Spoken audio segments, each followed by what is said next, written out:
我发现啊，目前国内有很多顶级豪宅项目都在走中国风，有中式庭院的最受追捧。那相比欧式、法式别墅的院子，咱们几千年传统园林里的建筑元素，那才叫奢侈。就拿最知名的苏州桃花源来说吧，纯正的苏州园林风格，真正的10亿大宅，拿过全球最贵房产的头衔。传统中式庭院呢，讲究进门有3重：1重园门、2重院门、3重宅门。桃花源进门很有仪式感，门口立着2棵总耗资120万的迎客松。进入到第一个庭院拜师园，曲折清澈的水系啊，就像镜面一样。园中那块太湖枫石据说值150万，是这里的镇园之宝。宣纸一样的白墙，搭配美好寓意的名贵绿植。穿过约洞门，感受一下中国人内心向往的圆满文化，然后就会走到一片蜿蜒竹林。竹子是中式庭院里最常见的绿植了，清风徐来，竹影斑驳，也常用松、梅、兰、菊、荷来暗示高尚的品格。你看，有钱人的精神追求啊，都是这么的含蓄。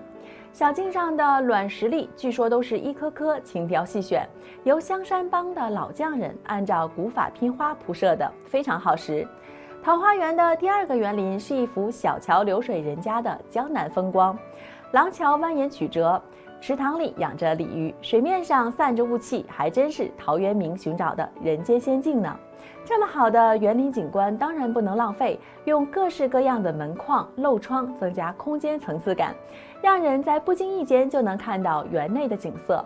目前国内10几家房地产巨头啊都在做中式别墅，最常见的有2种，南方的园林派比较雅致，北方的合院派一股皇家气质。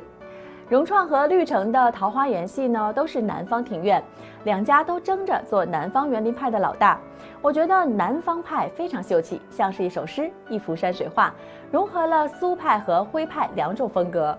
苏派的特点啊是山环水绕，曲径通幽，那徽派呢则是青瓦白墙，砖雕门楼，前一个重园林，后一个重建筑。苏派的宅院呀，大多是坐北朝南，有几角高翘的屋顶、走马楼、曲折的流水、低调的门廊和小道。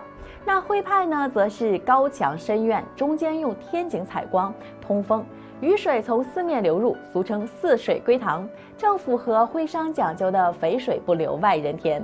最有特色的是小青瓦，错落有致的马头墙。这样诗意的院子啊，自带一种修身养性的 feel， 我都忍不住想吟诗一首。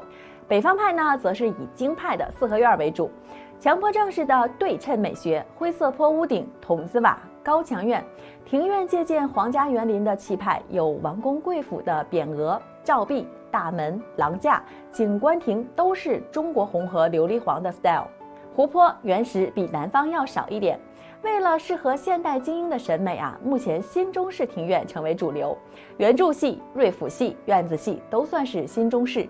在保留传统园林的布局上，结合现代的一些环保材料和工艺，既有诗情画意，又更加简约。外墙多用混凝土、石材或者金属，那内墙啊用玻璃和木格栅做过渡空间或者是取景。要我说，如果能有一个专属自己的中式院子，其他的豪宅都得靠边站。你觉得呢？